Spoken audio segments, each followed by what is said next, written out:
You batch generate 50 clips on a Friday, and the bill from one of these tools is nearly double what you budgeted. Kling and Runway aren't the same price, and the gap bites harder than most people expect. Kling is a raw generation engine.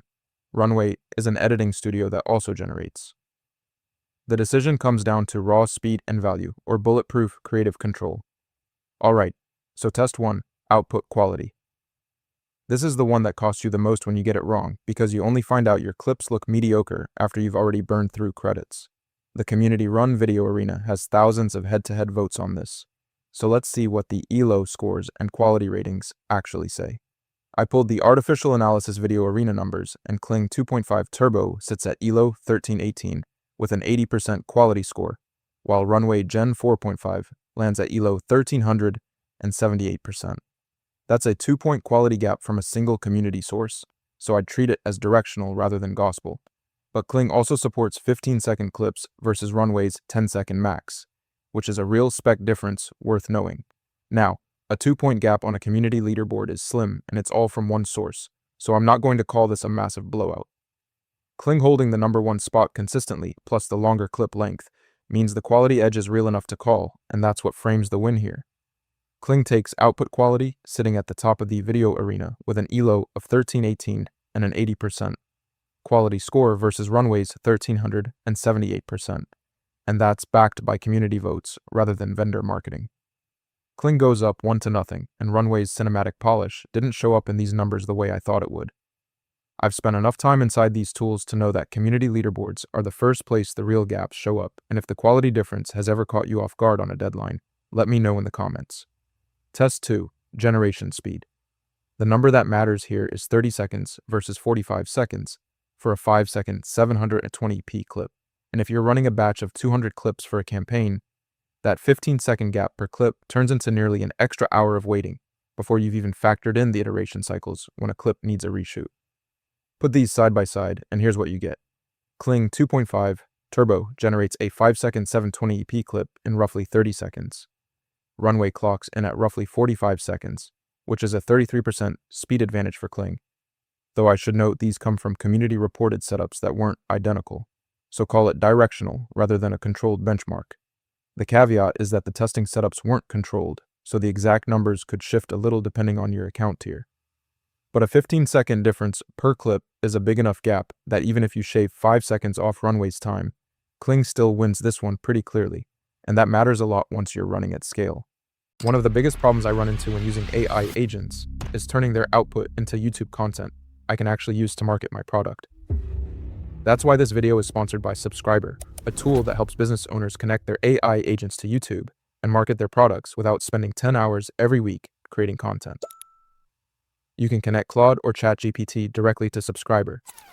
It then analyzes your business, website, and YouTube channel to help you create SEO-optimized video ideas, scripts, thumbnails, and even complete videos that actually match your brand.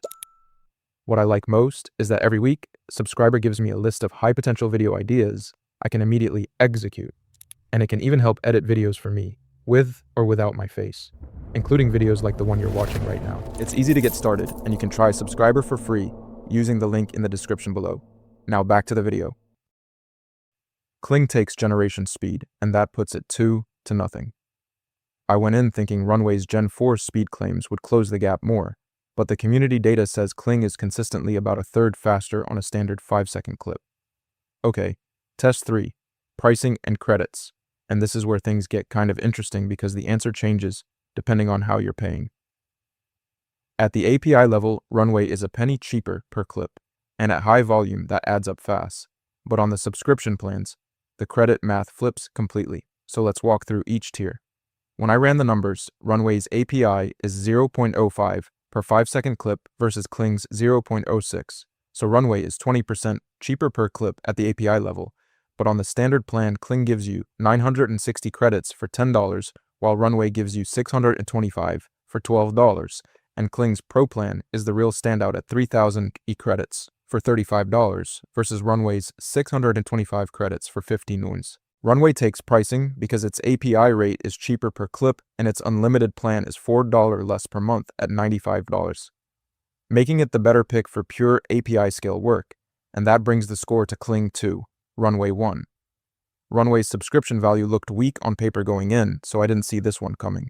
So the score is 2-1, but style control and platform limits are still on the table. And those two tests are where your specific workflow could completely flip which tool you should be paying for. So if you're building anything that needs the same character to show up across multiple shots, the next test is the one that matters most for you. Test 4. Style control and consistency. Picture this. You're producing a short series and your lead character looks completely different in shot 3 than they did in shot 1, and that's not a creative choice. That's a broken workflow that has you regenerating clips you already paid for. This is the dimension where user sentiment on both tools is the loudest, so let's see what the data actually says. I went through a lot of user sentiment here and the pattern is pretty clear. Runway Gen 4 is built around consistent characters across shots, and users consistently say it delivers on that, while Kling's character consistency is a known pain point, even though it claims multi-character support. And Runway also gets described as an editing studio with granular creative control, rather than just a raw generator. Both tools claim style reference and image-to-video support, so on paper, they're tied on the feature list. But the community consensus on actual character consistency across shots isn't close. Runway is the one people trust for multi-shot storytelling, and Kling's marketing claims don't match what users are actually reporting in practice. Runway takes style control and consistency because its Gen 4 is genuinely built around keeping characters coherent across shots, which is exactly where Kling keeps letting users down, and that ties the overall score at 2 each. This one was closer on paper than it turned out to be in practice, given how much Kling has pushed its multi-character features in recent updates. Test 5. Platform availability and limits. The objection I hear a lot is that both tools are on web, iOS, and API, so there's no real difference. But the API rate limit is where that assumption falls apart. Because if you're running an automation pipeline and you hit a rate ceiling mid-batch, jobs fail and you have to rebuild your queue from scratch. Both tools are on web, iOS, and API, so reach is a full tie, but I checked the API docs and Kling's rate limit is 100 requests per minute versus Runway's 60, which is nearly double the throughput for batch workflows, and Kling's standard plan gives you 960 monthly credits versus Runway's 625, so you get more headroom before you need to upgrade. If you're a casual user generating a handful of clips a week, the rate limit difference is completely invisible to you. But for anyone running automated pipelines or batch campaigns, 100 requests per minute versus 60 is a real operational constraint, and that gap only starts to bite once you're scaling up. Kling takes platform limits, and that puts the final score at Kling 3, Runway 2. Kling's API rate limit of 100 requests per minute is nearly double Runway's 60, which makes it the clear pick for anyone building automation on top of these tools. Kling wins on raw output quality with an ELO of 1318 versus Runway's 1300. It generates clips about a third faster at roughly 30 seconds versus 45 for a 5-second clip. Its standard plan gives you 960 credits for $10, which is nearly double Runway's 625 for $12, and its API rate limit of 100 requests per minute is almost double Runway's 60, which is so important for batch automation.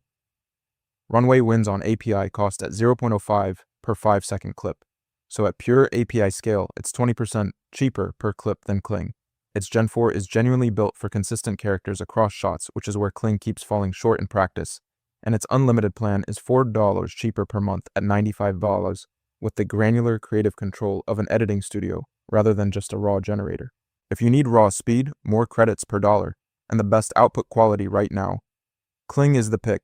But if your workflow lives and dies on the same character showing up consistently across every shot, Runway Gen 4 is the safer bet. And no amount of cheaper credits fixes a broken character rig. One thing that doesn't show up in the pricing docs, Runway's unlimited plan caps you at standard quality generation, not their highest resolution output. So if you sign up for unlimited at $95, expecting 4K on every clip, you'll hit that wall and need to upgrade again. I couldn't find a clear label for this in their onboarding flow, so watch for it before you commit. Now, if you're curious how Kling stacks up against a completely different competitor, I did a full breakdown in Pika versus Kling, which is cheaper, and the pricing math there is way more surprising than what we just looked at here. So go check that one out next.